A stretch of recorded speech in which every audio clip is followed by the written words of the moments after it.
You ever wonder why your hands are shaking right now?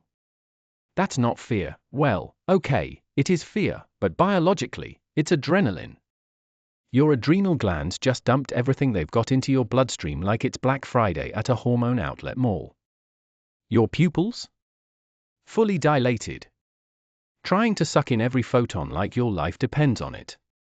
Which, I mean, fair. Your heart rate spiking, your breathing's shallow, and you've got tunnel vision so bad you didn't even notice your buddy get vaporized 2 feet to your left. That's your sympathetic nervous system in overdrive.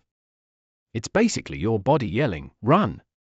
While your brain insists, no, I've got this. Spoiler alert, you don't.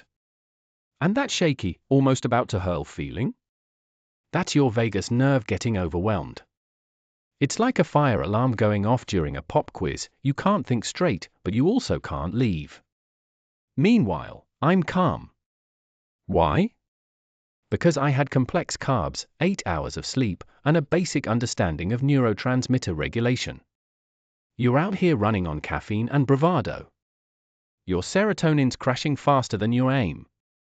Honestly, this whole fight's just a live demonstration of how poorly the human body handles acute stress under poor decision-making. You're not losing a battle, you're losing a biology lab.